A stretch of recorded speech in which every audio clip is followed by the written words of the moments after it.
नमस्कार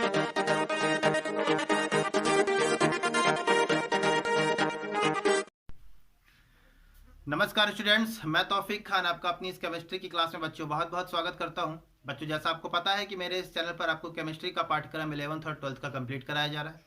यदि आप चैनल पर नए हैं तो चैनल को सब्सक्राइब करें और हाँ, लाइक करना ना भूलें। तो बच्चों, आज हम लोगों का टॉपिक है RX का रासायनिक गुण। ठीक है, एल्किल हैलाइडों का रासायनिक गुण। आप देख रहे हैं कि हम लोग कई दिनों से रासायनिक गुण पढ़ रहे हैं। आज हम लोगों का एल्किल हैलाइड का रासायनिक गुण पूरा होगा। कल से जो हम लोगों की क्लासेस स्टार्ट होंगी वो एथिल अल्कोहल के, एथिल ब्रोमाइड के बारे में, सॉरी अल्कोहल नहीं, एथिल ब्रोमाइड के बारे में स्टार्ट करना है। ठीक है, तो आज हम लोगों का लास्ट है एल्किल हैलाइडों का रासायनिक गुण, जिसमें मैं पहले ही आपको पढ़ाता हूं। ये बहुत ही इंपॉर्टेंट है। वी हाइड्रो हैलोजनीकरण, विहाइड्रो हैलोजनीकरण। ठीक है, पहले मैं इस रिएक्शन को समझाऊंगा बच्चों, फिर मैं इस थ्योरी को आपको बता दूंगा। इस रिएक्शन पे CH2CH2X ले लीजिए, है ना। हो गया, ये आपका एल्किल समूह है। ये हैलाइड से आप एल्किल हैलाइड हो गया। इसका रिएक्शन हम लोगों को KOH के साथ करना है बच्चों। थोड़ा सा बच्चों मैं ये रिएक्शन के कुछ पार्ट्स को ओपन करना चाहूंगा। ये इसके ऊपर H ऐसा, इसके भी H ओपन करूंगा कुछ ऐसा। ठीक है, ये देखिए। चलिए, रासायनिक अभिक्रियाएं होंगी, बंधन टूटेगा, minus and plus, minus and plus. एक बच्चा था उमेश यादव, उन्होंने मुझसे पूछा था कि सर एमोनी अपघटन की क्रियाविधि बता दीजिए। तो बच्चों जो भी हैं, जो उमेश यादव जी जो मेरी क्लास देख रहे हैं, वो आप याद रखें कि ये आपकी जो क्रियाविधि है इसी वीडियो के लास्ट में मैं बता दूंगा। बाकी और जितने भी विद्यार्थी हैं वो भी इस क्रियाविधि को जरूर देखेंगे, समझ लेंगे। ठीक है, तो देखें, ये जो माइनस है इसके साथ चला जाएगा तो बन गया KX। अब ये जो OH बचा है ना बच्चों, तो अब देखें क्या होगा। देखिए, इस कार्बन को इसके साथ पहले क्रियात्मक समूह जुड़ा था, इसको अल्फा कार्बन बोलते हैं और इसको बीटा कार्बन बोलते हैं। ठीक है, तो इसका ये जो OH है ना, ये बीटा हाइड्रोजन को अपनी ओर आकर्षित करता है। बीटा हाइड्रोजन क्या है? बीटा कार्बन से जुड़े हाइड्रोजन को बीटा कार्बन कहते हैं। तो देखें क्या होगा, बंधन टूटेगा, माइनस एंड प्लस, कार्बन की ऋण विद्युता हाइड्रोजन से ज्यादा है। ठीक है, तो ये वाला हाइड्रोजन इसके साथ चला गया, बन गया जल। इसके बाद क्या देख रहे हैं, ये वाला माइनस इस प्लस के साथ कार्बन और कार्बन के बीच में बॉन्ड बना लेगा। ठीक है, तो मैं नीचे लिखता हूं RC, ये वाला H चला गया है, ये वाला H बाकी है, RCH। फिर ये बॉन्ड तो पहले से था ही, प्लस माइनस में मिलकर एक और बॉन्ड बनाया है। ठीक है, इसके बाद इधर आइए, ये है C और दोनों H इसके साथ है, CH2। देखिए एल्कीन बनी। विहाइड्रो हैलोजनीकरण क्या कहलाता है वो सुनिए आप। ठीक है, किसी एल्किल हैलाइडों में हम जब पोटेशियम हाइड्रोक्साइड की अभिक्रिया जब हम एथिल अल्कोहल या तो सोडियम एथॉक्साइड की उपस्थिति में कराते हैं तो एल्कीन प्राप्त होती है तथा जल बनता है। इस रिएक्शन को विलोपन अभिक्रिया भी कहते हैं या बीटा विलोपन अभिक्रिया भी कहते हैं। क्योंकि बीटा हाइड्रोजन विस्थापित होता है, इसीलिए इसको बीटा विलोपन अभिक्रिया भी कहते हैं। ठीक है ना, इतनी चीजें हैं। ये बहुत इंपॉर्टेंट टॉपिक है विहाइड्रो हैलोजनीकरण का। ठीक है, तो ये इसकी मैकेनिज्म थी, इसकी क्रियाविधि थी।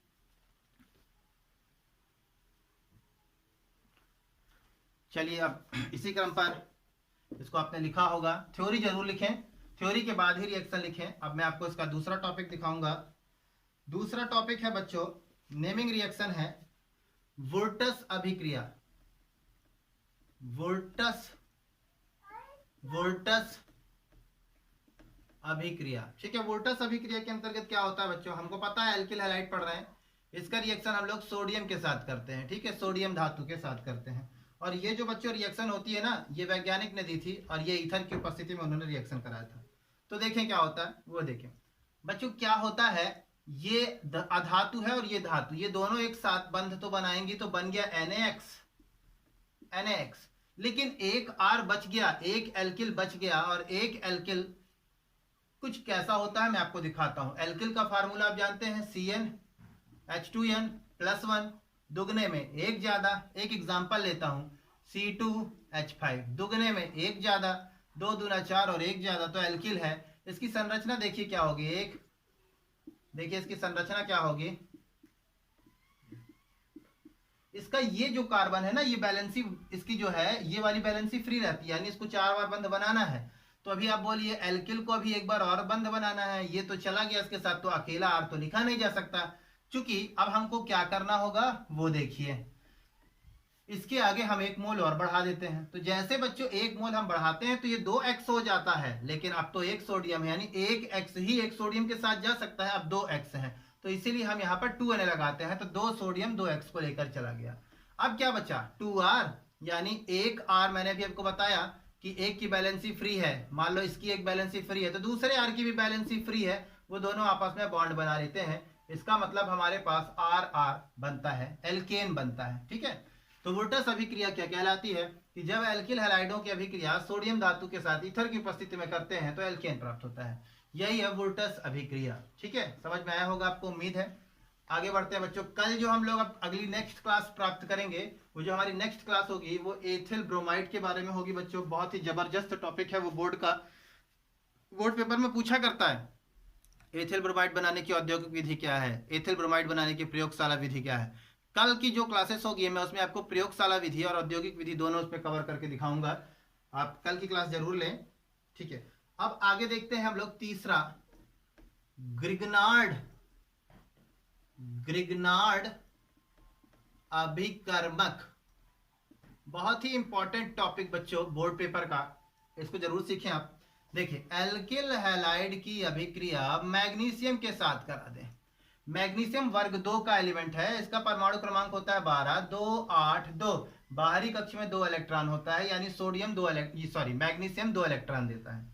तो होता क्या है बच्चों, बंधन टूटता है। जब बंधन टूटता है तो ये X पहले Mg के साथ ये जुड़ा, चूंकि अभी Mg एक बार और बंध बनाएगा तो ये R भी इसके साथ जुड़ जाता है, RMgX। इसी को बोलते हैं बच्चों एल्किल मैग्नीशियम हैलाइड, या इसी को बोलते हैं ग्रिग्नार्ड अभिकर्मक, ये याद रखें।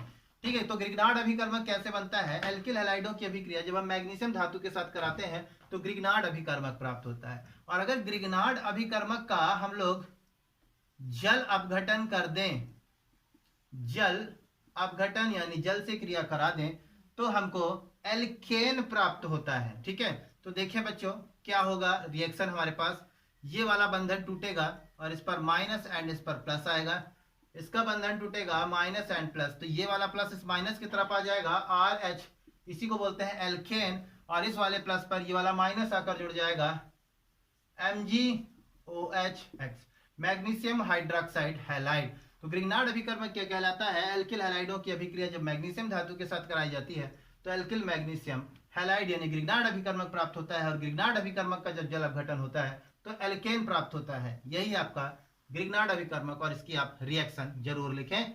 आपको समझ में आया होगा, उम्मीद है। आगे चलते हैं इसी क्रम पर। अब हम लोग चौथा रिएक्शन देखने वाले हैं।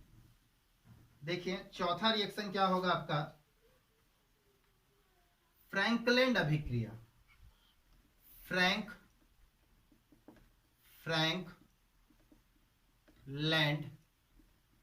अभिक्रिया, इस अभिक्रिया को सीखेंगे। फ्रैंकलैंड अभिक्रिया क्या है, देखिए एल्किल आयोडाइड की अभिक्रिया हम जिंक के साथ कराते हैं।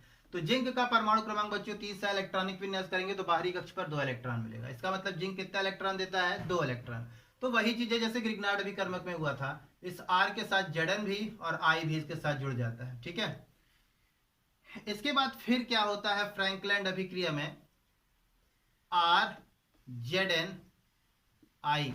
ठीक है, ये विघटित हो जाता है R2Zn प्लस Zni में। ठीक है, ये देखिए, सॉरी यहां पर I2 होगा। हाँ, अब देखिए इस तरह इसका रिएक्शन होगा। मतलब आप समझ रहे होंगे कि एल्किल आयोडाइड की अभिक्रिया जब जिंक के साथ कराई तो चूंकि जिंक 2 इलेक्ट्रॉन देता है तो I और R के साथ बंध बनाया, मैंने लिया, ये देखिए। ठीक है, RZnI। अब जब रिएक्शन होगी ना तो Zni बन गया, क्योंकि एक I तो हो नहीं सकता ना, क्योंकि जिंक की ऑक्सीडेशन स्टेट +2 है, इसके तो -1 होती है, इसीलिए इसके आगे 2 लगाया। तो क्या हुआ, एक Zn के साथ 2 I चले गए और एक और Zn है, चूंकि 2 लगा है, एक Zn के साथ 2 R चले गए। ठीक है, यही है फ्रैंकलैंड अभिक्रिया। इसके बाद आप अगला पॉइंट देखें, अपचयन। अपचयन किसको बोलते हैं? Rx। अब हम लोग नेक्स्ट टॉपिक पढ़ने वाले हैं, ऊपर से लिखूंगा इसको मिटाकर। ठीक है, अपचयन। तो 5वां पॉइंट है आपका अपचयन। अपचयन देखेंगे बच्चों। अपचयन यानी हाइड्रोजन से रिलेटेड रिएक्शन होती है ये। ठीक है, यानी कि देखिए, ऑक्सीकरण और अपचयन क्या होता है। जब कभी कोई परमाणु इलेक्ट्रॉन खो देता है वहां ऑक्सीकरण होता है, अब जब कभी कोई परमाणु इलेक्ट्रॉन ग्रहण करता है वहां अपचयन होता है। ठीक है ना। तो अपचयन देखिए हम लोग कर रहे हैं RI प्लस, अपचयन के लिए मैंने लिया H नवजात। इसका रिएक्शन हो रहा है बच्चों, तो क्या देखा आपने? ठीक है, इसके रिएक्शन पर आप देखें कि एक इसके साथ चला गया तो बचा HI। अभी एक R तो बाकी है, तो एक R तो रहेगा नहीं, आप जान रहे हैं। तो एक काम करते हैं, हम इसके मोलों की संख्या बढ़ाते हैं। एक H इसके साथ जुड़ गया और एक H R के साथ जुड़ गया, एल्केन बनता है। ठीक है, अपचयन करने पर एल्किल आयोडाइड या एल्किल हैलाइडों का अपचयन करने पर एल्केन प्राप्त होता है, यही अपचयन है। इसी का एक और रिएक्शन देख लीजिए, थोड़ा सा इसी से रिलेटेड एक और रिएक्शन, RX प्लस LiAlH4। ठीक है, लिथियम बच्चों जो है ये वर्ग 1 का एलिमेंट है, इसकी ऑक्सीडेशन स्टेट +1 होती है, एल्यूमिनियम की होती है +3 और हाइड्रोजन की होती है यहाँ पर। ठीक है, क्योंकि हाइड्रोजन यहाँ से इलेक्ट्रॉन सबसे खींच रहा है, क्योंकि हाइड्रोजन की ऋण विद्युतता ज्यादा है। ठीक है ना, तो इसीलिए मैंने माइनस में लिखा। हाइड्रोजन दोनों प्रकार की प्रकृति दर्शाता है, माइनस की भी और प्लस की भी। ये दोनों प्रकार का नेचर रखता है, धातु और अधातु का, इसीलिए आवर्त सारणी में हाइड्रोजन का कोई स्थान नहीं है और उसको आवारा तत्व कहते हैं। ठीक है ना। तो अभी देखिए बच्चों, अब रिएक्शन होगी, रिएक्शन होने के बाद अभी देखते हैं क्या होगा, वो समझिएगा। ठीक है, तो सबसे पहले बच्चों क्या, हैलोजन सबसे ज्यादा क्रियाशील है तो वो इसके साथ निकलना पसंद करेगा, तो LiX। ठीक है, लिथियम हैलाइड। अभी एल्यूमिनियम भी तो है, तो एक काम करते हैं, मोलों की संख्या और बढ़ाते हैं। एल्यूमिनियम की ऑक्सीडेशन संख्या कितनी होती है? +3। ठीक है, तो एक X इधर चला गया, तो अभी इसको कितने हैलाइड चाहिए? 3 चाहिए, तो इसके आगे हम 4 लगाते हैं। तो एक X इसके साथ चला गया, बचा 3, वो चला गया एल्यूमिनियम के साथ, AlX3 एल्यूमिनियम हैलाइड। इसके बाद क्या बचा? 4H। इसके बाद क्या बचा? 4R, तो ये इसके साथ जुड़ गया, 4RH, एल्केन बनता है अपचयन में। ठीक है, यानी सीधी सी बात मैं आपको दिखाना चाह रहा हूं, एल्केनों का जब हम अपचयन करते हैं, सॉरी एल्केन कह रहे हैं, एल्किल हैलाइडों का जब हम क्या करते हैं, अपचयन करते हैं बच्चों, एल्किल हैलाइडों का जब अपचयन किया जाता है तो एल्केन प्राप्त होता है। यही थ्योरी थी आपकी। ठीक है, हाँ। इसके बाद मैंने बच्चों से कहा था कि एमोनी अपघटन की मैं आपको क्रियाविधि बताऊंगा। तो देखिए बच्चों, एमोनी अपघटन का क्रियाविधि क्या होता है? क्रियाविधि किसकी? एमोनी अपघटन की। मुझसे बच्चों ने पूछा था, उसी को बता रहा हूं। देखिए करना क्या है बच्चों, आपको R क्या था आपका इस रिएक्शन पर,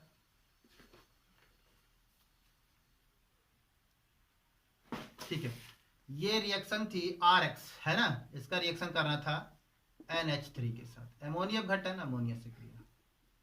देखो बच्चों, बंधन टूटेगा -N प्लस, बंधन टूटेगा -N प्लस, इस माइनस पर ये वाला प्लस चला गया, RNH2, इस वाले माइनस पर ये वाला प्लस चला गया, हाइड्रोजन हैलाइड हो गया बच्चों। अब आपने तो जाना था ना कि जब हम एल्किल हैलाइडों का अमोनिया से क्रिया कराते हैं तो प्राथमिक, द्वितीयक या तृतीयक एमीन बनता है, मैंने आपको पढ़ाया था, तो एमीन बन गया। अभी क्या होता है, अमोनिया की आधिक्य होती है, अमोनिया और ज्यादा होती है, तो ये अमोनिया वापस हाइड्रोजन हैलाइड के साथ क्रिया कर लेगा। तो HX NH3 का और अणु है हमारे पास, आधिक्य है, मात्रा अधिक है, तो बंधन टूटेगा -N प्लस। प्लस का मतलब बच्चों बंध बनाने की क्षमता खत्म हो गई, क्योंकि हाइड्रोजन के बाहरी कक्ष में एक इलेक्ट्रॉन थे, वो भी चले गए, ये बंध नहीं बना था। तो ये करता क्या है, नाइट्रोजन अपने लोन पेयर इसको देता है, लोन पेयर देने के कारण हाइड्रोजन, नाइट्रोजन पर प्लस का चार्ज आता है ये। अब क्या, NH3 तो पहले से था और ये भी इसके साथ जुड़ गया, तो NH4। अब पॉजिटिव पर क्या आकर्षित होता है? माइनस, तो ये वाला माइनस इसके साथ जुड़ गया और -N प्लस न्यूट्रल हो गए, अमोनियम हैलाइड। अब इसको जोड़कर यदि लिखते हैं राउंड फिगर में तो करना क्या होता है बच्चों, आपको ये जो अभिकारक है, ये अभिकारक यदि उत्पाद के साइड मिल रहे हैं तो उसको काट देते हैं।